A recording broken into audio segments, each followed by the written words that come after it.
Well, good afternoon, everyone. Once again, I'm Paul Fanlon, editor and publisher of the Capital Times. And those of you who were with us last night know the esteem in which I hold David Maraniss. David likes to joke that he grew up at the Capital Times, where his dad Elliot was once editor, and grew old at the Washington Post, where he is an associate editor. 2 years ago, David invited Marty Barron, the Washington Post editor, to Madison for the first Idea Fest. Marty talked about the Post and his career and journalism generally. Last year, David brought Dan Balls, the national political reporter, and David Axelrod, who needs no introduction, to Madison. And this year, he's brought three of his favorite Washington Post journalists to have a conversation about the national landscape. David has spoken glowingly of these three people, and I'm just going to step aside, let them take the stage, and David will introduce them from here. So thank you and welcome David and his panel from the Washington Post.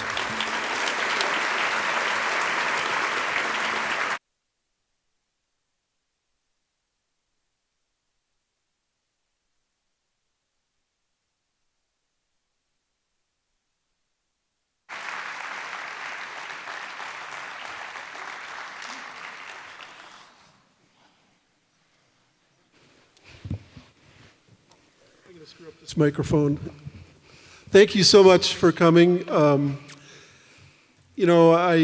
love Madison. As I've said before, it saved my family and changed our lives, and I like to give back to it in every possible way that I can, and this is one of those ways. And so thank you all for coming and supporting the Capital Times and local journalism and ideas. I've been at the Washington Post for 42 years, largely by never being there, but still. And I would say that it's in another golden age. And I can say that primarily because I have nothing to do with it. But these three fabulous writers have much to do with it. And I'm really excited to have them in Madison, in my hometown, and to bring their humor and wisdom and insight to all of us. On the far side, Carol Leonnig is a world-class investigative reporter. I don't know if she has room on her shelves at home for all the Pulitzer Prizes she's won. She's devoted her career to uncovering things that the government doesn't want uncovered. And over the last 3 years, she's been at the heart of the Post's investigations of Trump and Russia, and has also been involved in investigations ranging from Jeffrey Epstein's apparent suicide to the corruption inside the NRA and many, many other incredible investigations over the years.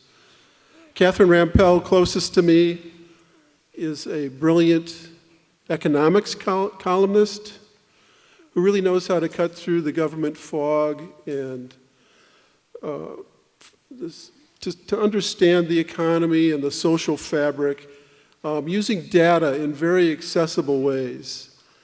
And among other things, one of the moments I enjoyed most, along with all of her columns, was her fabulous takedown of the sort of faux economist Stephen Moore when he was nominated to be on the Fed. Anybody who watched Catherine go on TV with him, it was really quite amazing.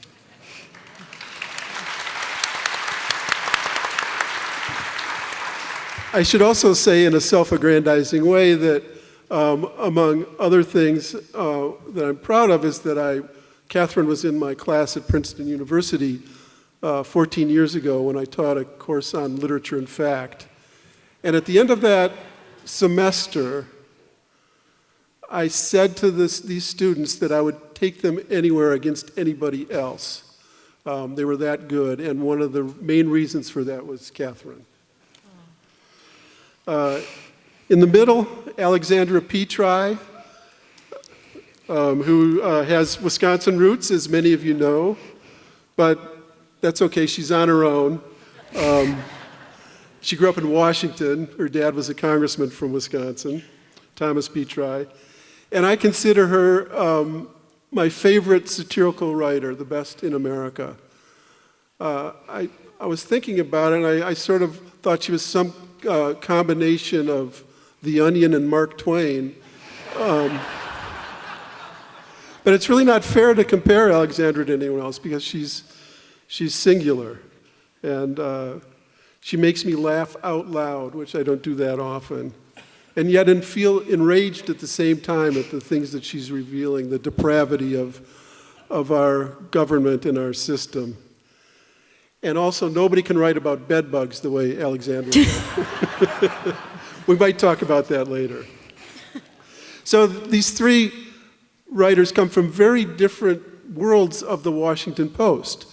Two are columnists, one satirical, one economic, and one investigative writer. And so they can elicit different insights in different ways. And I'm not going to ask Carol to pontificate about things more, but to illuminate because of her reporting and all of that.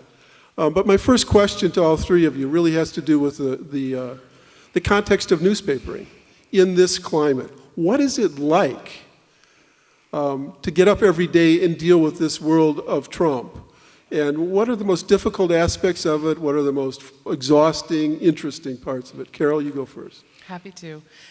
This is something, Dave, that I've been really anxious about, and I think our editors are starting to rally around the idea that we're essentially in a almost like a foreign correspondency.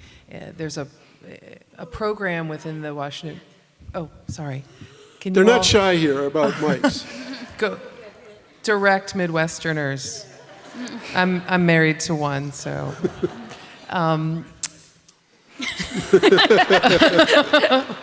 Congratulations, Lisa. Yeah. I'm lucky, I tell you.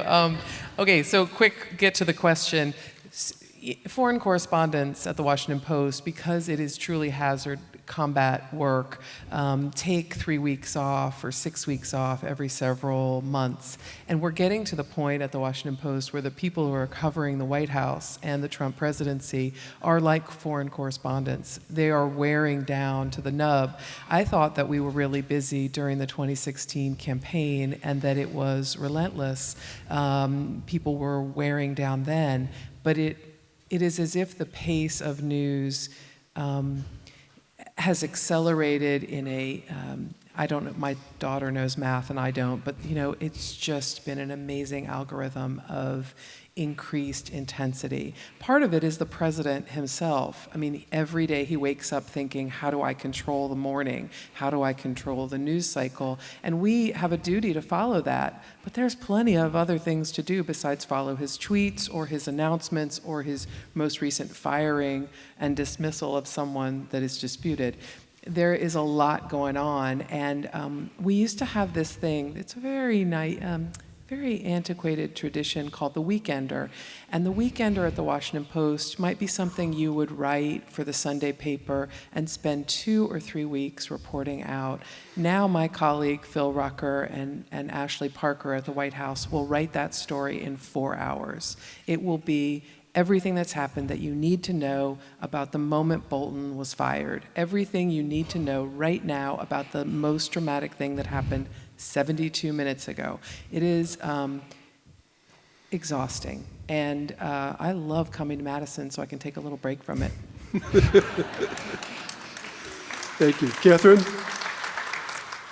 I will say one of the big challenges is that I primarily write about policy, and it's always difficult to get eyeballs for policy writing, but it is especially difficult, I would say right now, given that there's always the shiny object, the crazy Trump tweet or whatever, and getting people to focus on what Trump is doing in addition to what he's saying. And of course, what he's tweeting sometimes is sudden new policy, so it's not like they're completely separate realms, but there's just so much going on administratively, regulations that are changing on the environment, on reproductive health, on healthcare in general that people aren't aware of, and finding a way to make that stuff a little bit sexier, because it really does affect people's lives and their livelihoods, their ability to pay the bills, their ability to get a doctor, et cetera. Finding ways to get that to rise to the top is very challenging in this news environment. Alexandra, I mean, you know, you've got so much material, but on the other hand, it's like it's writing itself, but you yet find ways to write it in fresh ways. How challenging is that? Well, the funny thing, I remember before the election, I wrote this column that was like, so we can either maybe do something on November 11th, or I will be in a bunker underground, and there will be lava flowing everywhere. And it turned out it was the second option. And I always said that sort of, this would be a great, I would like a snow globe where the Trump presidency was happening, and I would like not to have to live in that snow globe. Because I think all the things where everyone's like, oh, you have so much material. I'm like, well, that's not really joke material. That's people's lives being devastated and ruined. So it's like, on the one hand, it's completely absurd, but on the other hand, so little of it is funny. But everything is so heightened because Trump is this exciting black hole around whom time dilates, you know, when you're like approaching it, and suddenly every week is about 80 years, I want to say, just like approximately. And so you have this dilation of time, and you have all of these people, these best, brightest people, pouring all of their thoughts and energy into what's essentially a vacuum. And anyway, it's a great time to be alive, and certainly a great time to be trying to write humor. So. Which you do wonderfully. How does the being called an enemy of the people affect what you do? And the whole notion of fake news and all the attacks on the press. It is a very stressful time because, you know, I know why I got into the business, and I know why most of the people on my team, a political investigative team and Enterprise, we got into it because we thought, you know, it's providing information upon which a democracy can act, upon which a republic can act, if you prefer that sentence. We wanted to have impact by providing that information. And now we provide that information, and a little less than half the country writes to us in diatribes and expletives saying that we are lying about the presidency and we are making things up to try to hurt him and take down the president. And for a while, that was disheartening, and now we are moving into the mode of, you know what, we just have to provide the information, and now we have another job in addition to the exhausting pace of this treadmill. The other job is explaining to people how we do our job. If you don't believe that we're gathering this carefully, accurately, truthfully, rigorously, scrupulously, then I'm going to show you. I'm going to tell you how we got the information. I'm going to tell you as best I can, woven into all of the stories, why these anonymous sources want anonymity. I'm going to explain to you the documents we relied upon.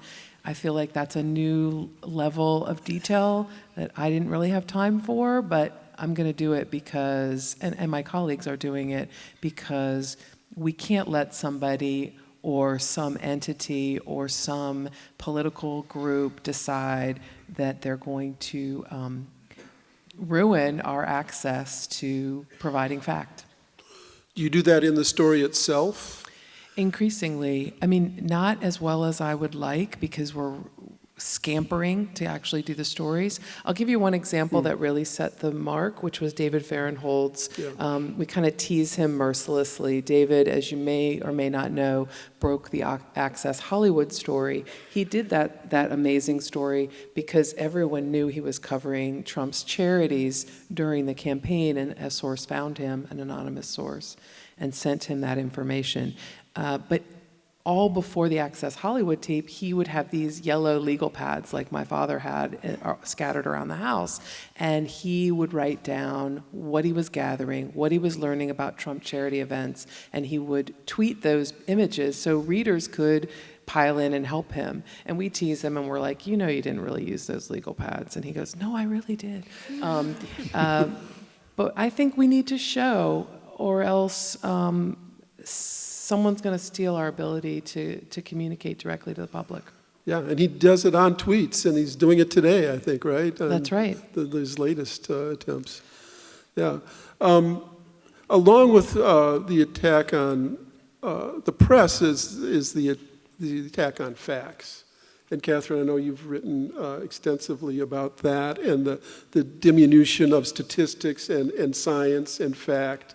And I think in your one of your latest columns, you related that to the Sharpie incident and the National Weather Service. Right, and so this is a good example of what I was talking about earlier, sort of what is the distracting thing that everybody's focusing on, the entertaining thing, the thing that's easy to understand, it's telegenic, Trump doctoring a map with a Sharpie, versus what else is happening in that episode that actually has a lot of significance in terms of our government infrastructure and our ability to respond to matters of public safety.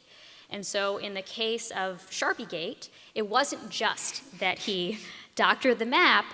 Also, we now know, thanks to reporting from my colleagues, that there were orders from the White House effectively to get the NOAA scientists, and in particular the National Weather Service Birmingham chapter scientists, in line, to get them to back down and say, no, no, no, we were wrong, Trump was right, there is going to be a hurricane that hits Alabama.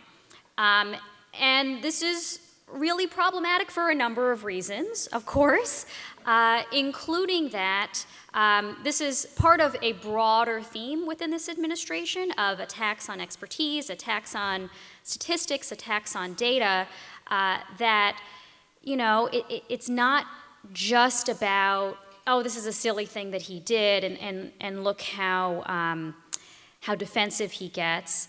It also means that it hollows out sort of our infrastructure. If in fact there are people who get fired. In this case, it looked like it was the political appointees whose jobs were at risk. But there have been effective purges elsewhere within the government that have not gotten as much attention. So there's the Economic Research Service at the USDA, which is a small but mighty statistical agency, an independent statistical agency. They produce a lot of data on crop forecasts, on cost estimates, on how we think about managing risk for our farmers.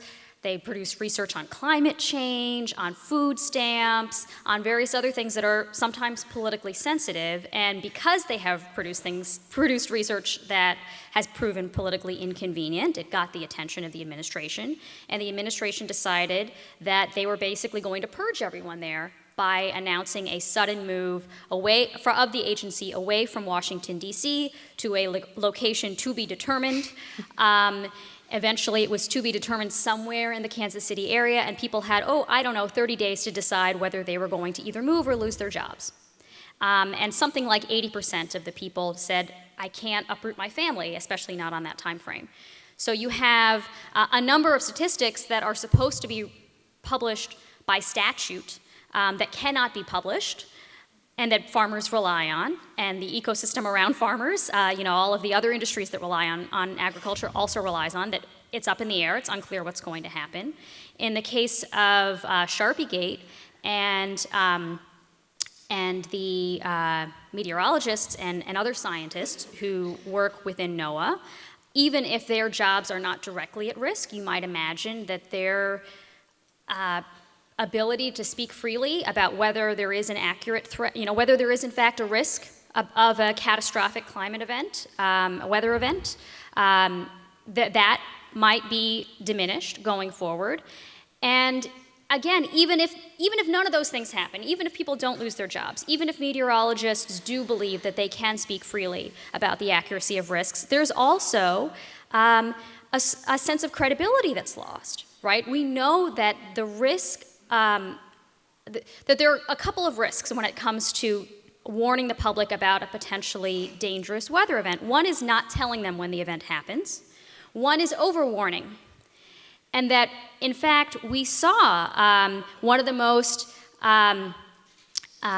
deadly tornadoes on record in Missouri a few years ago was so deadly precisely because NOAA went back and looked, and they said that people had become desensitized to tornado warnings. So there are costs to this kind of nonsense. It's not just nonsense. These are actually life or death decisions that are being affected by these attacks on the credibility of our statistical agencies, the statistics and other facts that they produce, and the scientists themselves.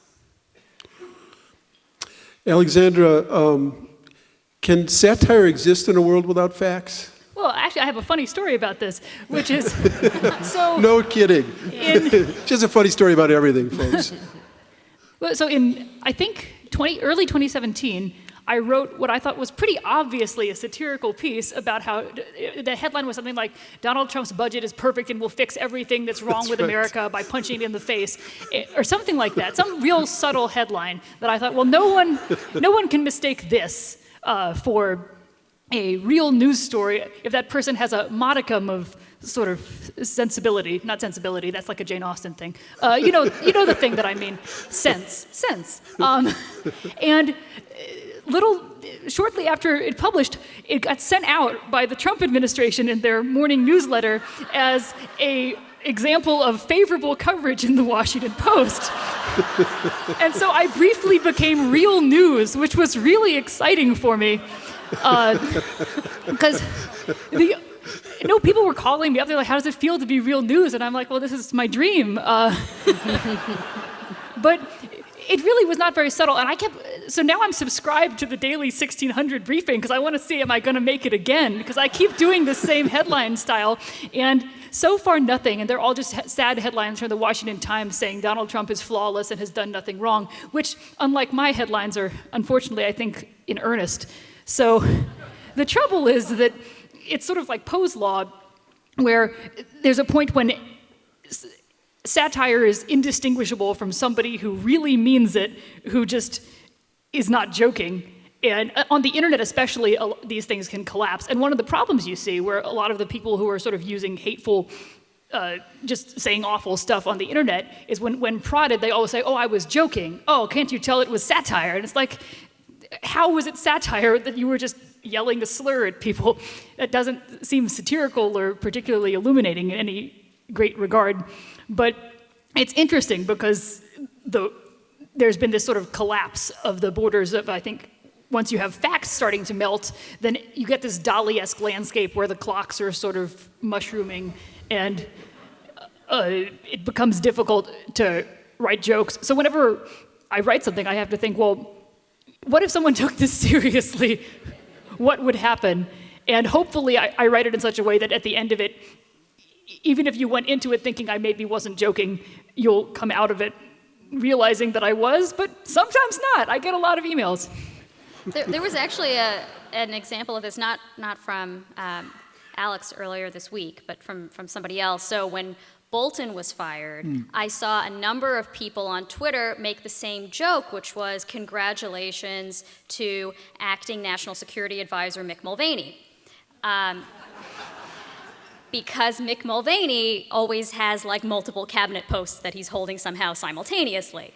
And then later that afternoon, I think, somebody reported that Mick Mulvaney has effectively been serving as National Security Advisor. So it's like, I don't know how Alex manages to continue to write successful parody in a post-parody world, but that is a testament to her genius. Well, the trouble is you can't just do your usual what if we dialed this up to 11? Because I think there was a thing where they were saying, well, this judge can't possibly rule on this because he's Hispanic. And I'm like, man, next they're going to say that female judges can't possibly rule. And then they said it. And I'm like, well, so you can't just do that. You have to figure out so I don't know. I've been reading a lot of sort of horror lately and just because I'm like, what other tools can we use than just sort of saying, what if this but more? Because Jonathan Swift, everyone would be like, this guy makes wonderful baby. Like, buy some baby from this man. He's making baby recipes for all of us to eat babies. Like, I don't know. I think a person advocating for eating the Irish children, as Jonathan Swift famously did on the internet today, people would just take him up on it. So, your experience, I bet you have another good question. I'm sorry. No, I want this. But your experience reminds me so much of what a Dodo Bird, I felt like, when I came back into the newsroom. I took a relatively short book leave to write about something way back in, the la-la land of the Obama administration. And I came back into the newsroom probably literally around the time the Trump Tower meeting broke in the New York Times. You might remember, it's like post-July 4th. I remember I came back after that. Anyway, we had a story, and I had a tip when I was back in the newsroom that the president had dictated this phony statement about what happened at the Trump Tower meeting.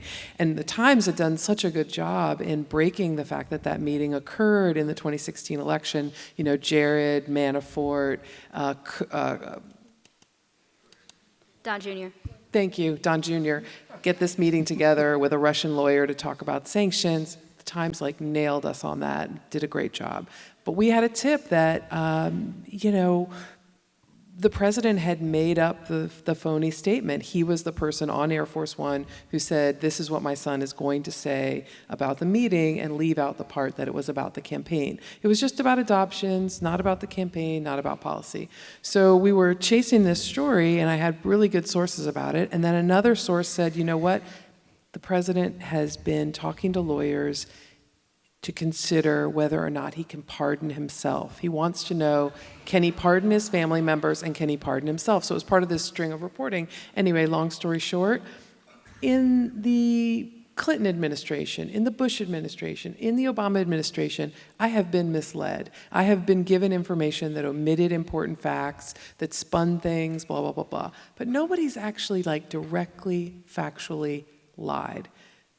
The day we went with this pardon story, meaning we went to the White House and asked them for their comment, they absolutely 100% directly lied. And I said, whoa, to my team, we can't publish this story. The president basically said this is false. And everyone looks at me like, are you out of your mind? Welcome.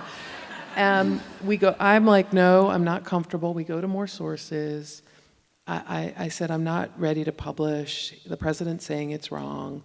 We gather more information, and I'm like, wow, well, this is just undeniably true. We say we're going to publish. The White House spokesperson says no comment. We publish. The next day, the president tweets and says, yeah, I did it. What's wrong with it? The sand is shifting under our feet. That's really... But the whole notion of the government lying has been taken up tenfold in this administration. And I think the press's response to that has been interesting to see the evolution of the verbiage that the press is now able to use when somebody's lying. And how has that evolution happened at the Post, where you can now say, the President of the United States lied? I think we've been really conservative, and you're right, it is an evolution, and it's not perfect. And luckily, it's guided by Marty Barron, the best editor in the country. We've been very, very slow and cautious to say lie, but we have gotten there in key moments where it's undeniable that it's intentional and that it's knowing and it's false. When you were talking about parody and satire and how it's everything is really serious that you're writing satire about, the one issue that you had that it's floored me twice when you've written about the Rampage of Guns, because in that instance, obviously, Alexandra, you made a decision that this is something that requires something beyond parody, and you've written, in ways that made me weep, about it. Well, I think I'm not going to be. I'm one of those writers who I'm best on the page, so I apologize for the somewhat incoherent distillation. No, you're doing great. Thinking on the issue, the wild we all divagations. are. But I think Page. Usually I sort of go by the Oscar Wilde sentence where life is far too important a thing to ever to talk seriously about it. But this is one of those things where I just hope that we keep treating it with the respect that it deserves, because the temptation in so much of this stuff is that the first day you see a man covered in pitch summoning crows from hundreds of miles away to him on his lawn and screaming in a voice that predates time, you're like, this is very strange and we should notify someone. And then the second day he does it, you're like, well, probably someone's been contacted. And then the third day, you're like, oh, there's Fred, it's probably Thursday. And so trying to maintain the sense of horror about things that are truly horrible, I think, is one of the tasks. And so, because it's hard not to develop a callus when something happens this often, but you can't develop a callus because it's a devastating and horrible thing. And like, I don't know, life is so precious and beautiful.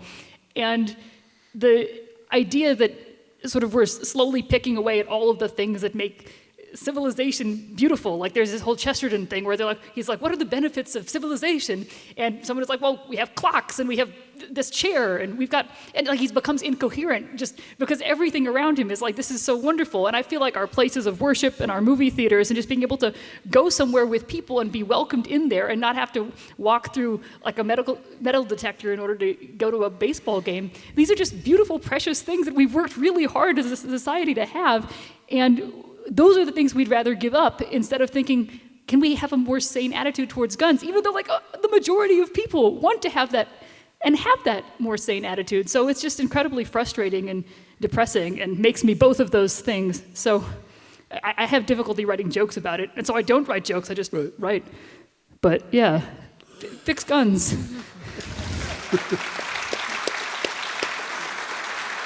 And Catherine, you wrote a very powerful column sort of entitled, What Are Republicans Afraid Of? Because they base everything on fear, and yet what is the thing to be most afraid of, they back away from. Yeah, I mean, I don't know if the right way to describe it is as ironic or as like totally predictable in the sense that the kinds of, the sense of urgency, the sense of fear that Alex was just talking about, it's out there. It is something that the Republican Party has captured. They've just sort of redirected it into other realms, right? The things that we should be afraid of are socialism, are immigrants, are the Muslim hordes, you know? These are the things that we're supposed to be afraid of, whereas the actual things that are threatening American lives, nothing we can do. You know, there's just nothing to be done about guns, nothing to be done about climate change, which I talk about sand shifting, you know, used to be a hoax, and now it's not a hoax, it's real, but it's not man-made. Okay, maybe it's real and man-made, but it's too expensive to do anything about, nothing to be done. I guess we shouldn't be afraid, we should just move on. And other things that affect people's lives and that they are quite fearful about, including if you have some sort of life-threatening medical diagnosis, are you going to be able to afford the bills, afford the care that is required to treat your illness? I mean, these are things that Americans are genuinely afraid of and have good reason to be genuinely afraid of. And yet, that's not where you see one of our two major parties focusing their efforts. It's all about displacing those fears onto these scapegoats, these imaginary threats of, again, the socialists taking over and the immigrants taking over. So it's hard to sort of figure out, again, how do you maintain this sense of urgency about things that we're told people should just ignore without sounding like you're the boy who cried wolf. And it's like, well, if civilization didn't come crashing down after the first however many hundred mass shootings, if civilization didn't come crashing down after all of these other climate-related catastrophes, or people not being able to afford their health care, or whatever it is, you know, I guess we should ignore it. Policymakers aren't actually there to set policy. They're there to just spew rhetoric. Carol, I think it's like 40, yes. Some 40% or 43% of the public considers the NRA a terrorist organization in some recent poll. You've done, among the many things you look into, you've looked into the NRA a bit and the corruption inside it. Do you see any evidence that it's finally collapsing or weakening, or its hold over The public is definitely gone, but over the Congress can change as well. You know, you're absolutely right about your stats about the American public and how they feel about the NRA and how they feel about the sentiment that Alexandra brought up. People are devastated by the idea that we're going to have pizza parlors where kids are going to get shot, and movie theaters and elementary schools where kids could be shot, and we've got to make a plan for hardening elementary schools now. I would like to say that public opinion guides and has had an impact on the NRA's power, but really what's impacted the NRA is its own self-dealing and its own malfeasance and misconduct. I say that because there's a very large board of the NRA, and we examined some 70 members who were getting contracts or kickbacks is the wrong legal term, but we're getting benefits from the NRA. You can't govern an organization, and certainly not a nonprofit, if you're getting money from it. There is also a wealth of investigative material about Wayne LaPierre, the NRA's chief executive, and basically the lord of the entire NRA, the person who makes all the decisions. There's a lot of information about his high-flying, jet-set lifestyle that's been paid for by the NRA. And now, a lawyer who you'll learn more about soon in our pages, who's representing the NRA, a newcomer, whose bills are eating the NRA alive. You would think that the public pressure to try to protect children in elementary schools would weaken the NRA, but it's really the NRA leadership that is weakening the organization. And many of its chief lobbyists and champions and anchors have either been ousted or defenestrated in some way because of this internal strife about the spending that's been going on inside. As a personal note, I'll just say that, I don't take a stand on whether the NRA should have this policy or that, but as a reporter, I do remember Sandy Hook very poignantly. I'm always called to make phone calls in the wake of a mass shooting, and it can get kind of exhausting. But I always do it because I have like that mom voice that goes, hey, I really want to talk to you about so-and-so who may have shot up this entire, factory, and I'd like to know what happened to him.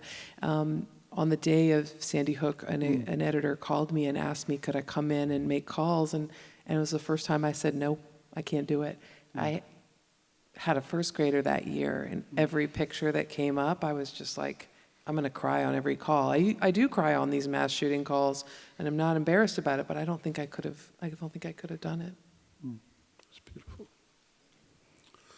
This morning, I was riding my bike home from the Hotel Red where they're staying, and the sandhill cranes flew overhead. And what a beautiful thing that is. And then my wife, Linda, walked down to Lake Wingra, and there was a whole covey of monarch butterflies on their way south. And she just came back and said, what a beautiful world. And it is a beautiful world, and yet we're destroying it. Or some people are trying to destroy it.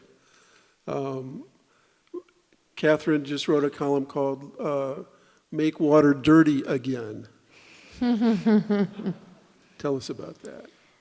So I think that the Trump administration and Trump surrogates love to talk about his stellar economic record, and that love him or hate him, maybe you don't like the tweets, maybe you don't like the throwing babies in cages thing, but you can't deny that he has had this great impact on the economy. He's unleashed untold growth, except there are a number of problems with that statement, including that, for example, growth this year is expected to average, to reach about a little over 2%, which is what it averaged during the second term of the Obama administration. So, woohoo, we spent $2 trillion in tax cuts to get us to exactly where we were before. And then the other issue is, well, what is the actual evidence for this claim that Trump's policies are so great for the economy? I mean, this audience, I'm sure more than most, knows about the destruction that his trade policies, for examples, have wrought for farmers, for manufacturers, for retailers, and others. And then there's this sort of third bucket. There's the tax cuts, there's the trade wars, and then there's his deregulatory agenda, which gets a lot less attention. And the deregulatory agenda much of it is sort of based on what I would say is a false dichotomy, that things can either be pro-environment or pro-business. And so the strategy for boosting the economy through deregulation is just get rid of all of the regulations that protect the environment. There are a number of examples of this. So this week, for example, the Trump administration rolled back the Clean Water Rule, which relates to basically what the EPA considers bodies of water that you can pollute into without getting a federal permit, including streams and tributaries and smaller lakes and wetlands. They rolled back that policy back to what it was in 1986.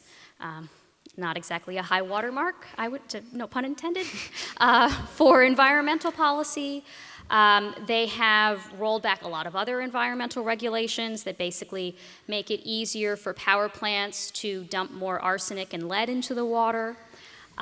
They've rolled back policies that restrict how much methane can be released into the air, that allow the use of a pesticide that causes brain damage in children. And I guess the real question is, so let's say you do value economic growth and you think that on balance, the benefits of getting rid of these kinds of policies could outweigh the costs. Are there really so many businesses that are so critical to the US economy that would only be able to stay in business if they can dump more arsenic into the water? You know, it's hard to imagine that the kinds of policies that we're talking about would, even if you minimize their costs, would have the ability to unleash this untold economic growth. I get that there are probably a few businesses out there that are going to make a little more money if you say you no longer need a permit to dump toxic waste into the local wetlands. But it's just hard to see the connection from point A to point B. And there are a lot of other policies that are not within the environmental realm, I should add, where it's also similarly difficult to understand how they could have the kinds of growth-enhancing benefits that this administration has claimed is happening, again, even though the numbers show otherwise, or could happen at some theoretical date in the future, making it easier for companies to cheat their workers, for example.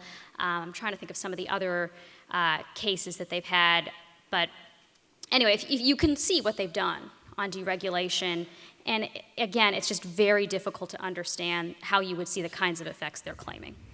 We're almost getting to the point where the companies aren't even asking for this. They're like, here, do you want to be able to hire children as chimney sweeps? They're like, no, we don't want that.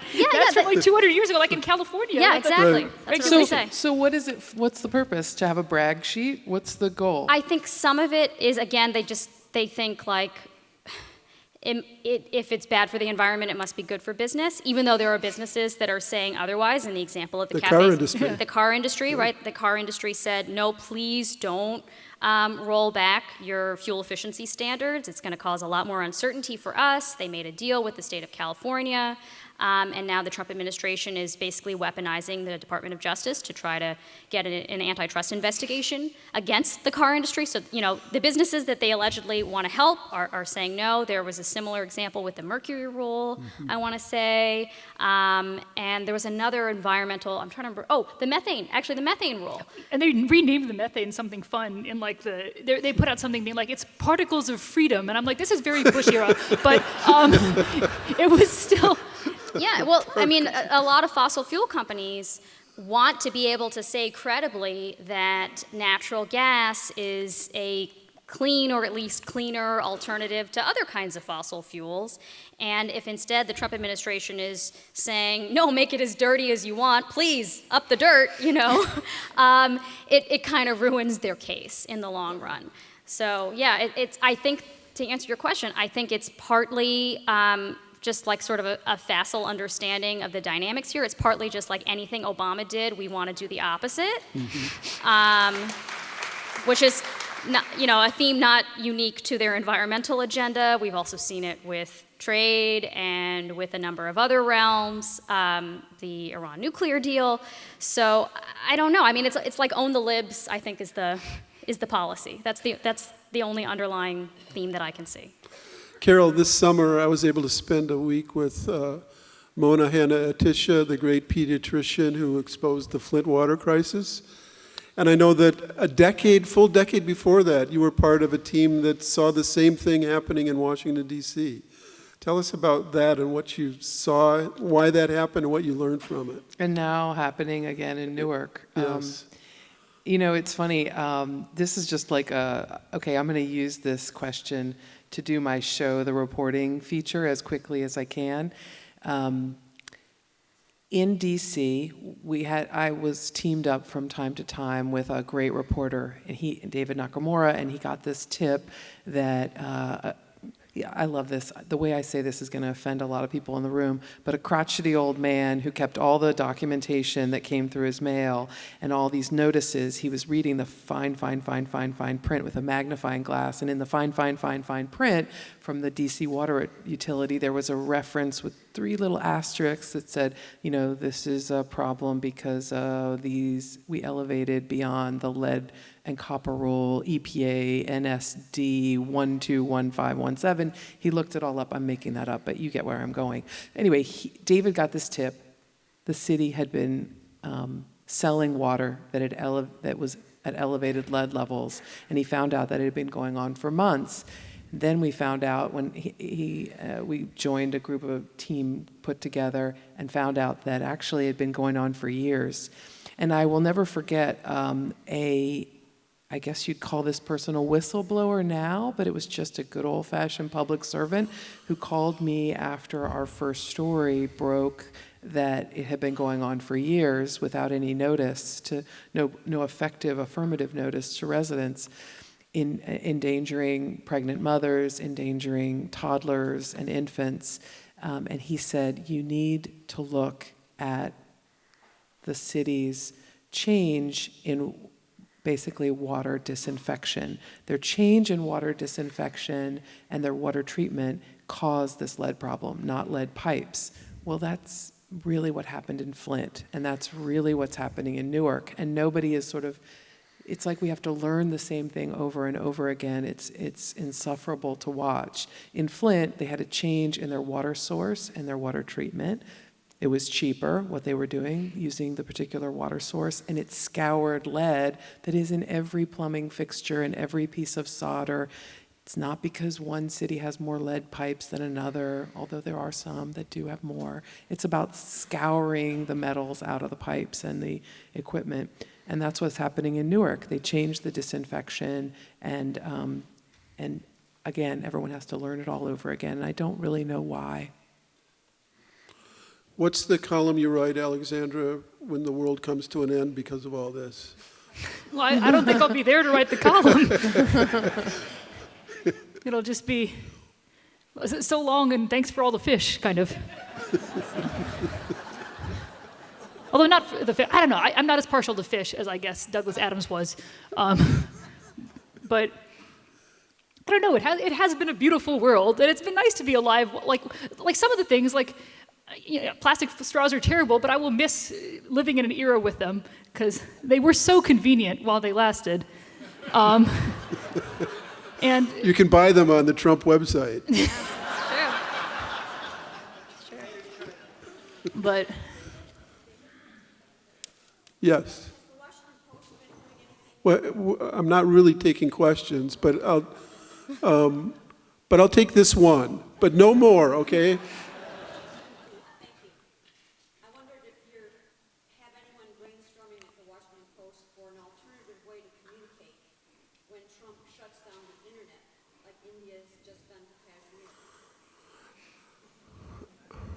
It was an interesting question that I have no clue about, but Can I get back to you on that?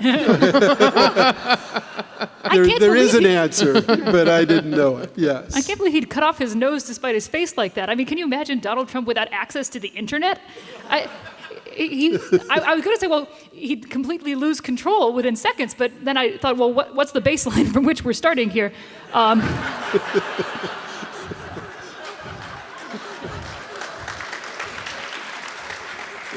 It turns out she's just as good in person as on the page. I have a question for the audience or somebody who's in charge of this. I'm embarrassed to say I have no clue what time it is or how much time we have left. I think we got about 10 minutes. 10 more minutes. How do you know that? Well, I got to watch. Oh.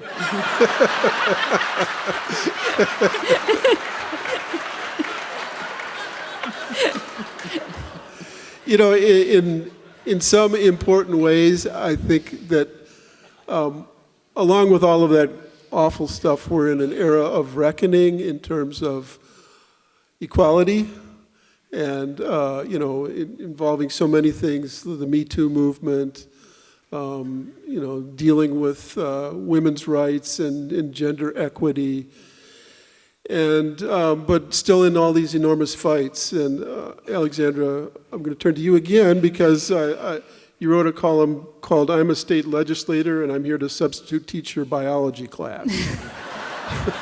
Well, and I think that says it all. I figure it's always the people who know the least who are the most excited to tell you about the subject on which you spent decades becoming an expert. And it's like, well, I have lived experience of being a woman. And they're like, no, but listen, I've heard that the womb wanders through the body and makes you hysterical. And it's on this basis that I've now outlawed yoga pants. And it's funny because I think it's a sadly recent discovery that women are people. You would think that this had been sort of around for a while, but like if you go back to the ancient Greeks, they're like, no, they're probably a different species, and they have 3 mouths, and it's all very confusing, and they do ololuga. I was reading this whole thing about women's voices in ancient Greece, because this is what I do for fun. But the point is, the delusion that women aren't somehow people has been a persistent one that's lasted for a long time. And I think one of the positive things of being alive now is that suddenly people are looking around and be like, man, things are bad now. And it's like, no, historically things have been bad for a very long time. And we've been sort of sitting on them and be like, well, we fixed it. There's all these things that we sort of thought, I'm like, well, growing up, I was like, well, maybe we fixed feminism in like the 60s, the 70s. There was some point where they just fixed it. They did it, and I could just be anything I want to be. And then I had to keep moving through the world in woman mode, and which was what I describe it when I'm just sort of trying to go about my day, and suddenly someone treats me as a woman instead of just as a person. And it's the most frustrating thing in the world. And so trying to gradually sand down all of the things that keep people from just treating people like people is, hopefully that's going to be the optimistic legacy of this time period, is being like, hey, things haven't been perfect for a long time, but now we see the rot and we can try to cut it out and do something about it. And so seeing it is at least, I think, that's a real gift. Because there's this old Norse mythology. Sorry, now I'm going off a real... Keep going. So there's this idea... We're with you. Where like, in pure jit, is like you can get troll eyes, and suddenly you don't see the world as it is. You'll see this beautiful world, but it won't be the real world. And it's a wonderful gift. And I think you can choose, do you want to live in a world that you have access to real facts and data, and the things that you're scared of aren't real things, and the things that you see as beautiful aren't really beautiful? Or do you want to see sort of the ugliness of the world as it actually is and be able to improve it and live in a real place? And I think that's the crossroads we're at now. Do we want troll eyes or regular eyes? And I hope we pick the second option. But Catherine, on a more serious note about women's issues, you wrote a column on economics saying women's issues are economic issues and economic issues are women's issues. Can you explain that? Yeah, so if I remember the piece correctly, it all blends together at some point. I think what I was talking about was that a lot of issues get sort of segregated. It was paid family leave that you were, Yeah, they get segregated as things that like only ladies should care about. Right. You know, this is what they discuss in the powder room when they all leave the table at dinner simultaneously or whatever. Whereas, in fact, these are issues that affect families, and these are issues that affect what economists wonkily refer to as human capital formation and labor force attachment. So in the case of paid family leave, for example, this is, you know, there are like lots of bleeding heart reasons to think that mommies should be able to spend time with their babies because their babies are cute and whatever else, and family values and all of that. And all of that stuff is can be true, is true, but also there are economic consequences to not allowing or not guaranteeing the right for not just women, but parents more broadly to be able to have protected time in which they can take off from work. Their jobs will still be waiting for them, where they can bond with their child, where the long-term, you know, brain development and other things will be enhanced because there is that protected time, because mom or dad isn't stressed about being able to pay the bills in the couple of weeks, couple of months after the child is born, and that in the case of women, there's a fair amount of research to suggest that they're more likely to stay in the labor force, right, afterward, if they choose to do so, right? I'm not talking about mandating that, you know, not saying that we dictate what people of either gender decide to do in terms of childcare versus work or some combination of the two. I'm talking about choices, right? And that if you protect the ability for women in particular to return to their jobs, they're more likely to be able to return to their jobs and not just quit altogether, because otherwise, what's the point? And it's true not just for paid family leave, but that other, you know, supposed women's issue, childcare, right? Childcare is incredibly expensive. I believe in most states now it's more expensive than like college tuition, which is just nuts, right? And that if you don't make it possible for families to be able to have the choice of getting help so that either parent or both parents can continue to work on whatever terms they wish to continue working, then you're going to have parents dropping out, disproportionately women dropping out of the labor force. And all of the human capital that you have invested in those women, and women are more likely to go to college now than men are. So there's, you know, arguably more human capital that is being invested in women. All of that basically lies fallow. And so I think we need to rethink how we talk about these kinds of issues. They're not just women's issues, they're not just family issues, these are economic issues. I mean, you can call it a women's issue, but it's still a line item in the household budget, right? When you're deciding about how you're going to pay the bill for childcare or for a babysitter or nanny or whatever, or how you're going to make those kinds of household decisions. It's not just about the woman, it's not just about the family, it's about how does all of this interact with the local economy and the broader economy. Carol, why don't you end this? I think, Alexandra, are we getting near the end? Yeah. Yes. Yeah. I don't know if this is a positive note or a depressing note, but you spent many years investigating the whole Russia-Trump connection, and it sort of got somewhere, and then sort of people got exhausted. And so where are we, and where is Congress going? Is there going to be an impeachment?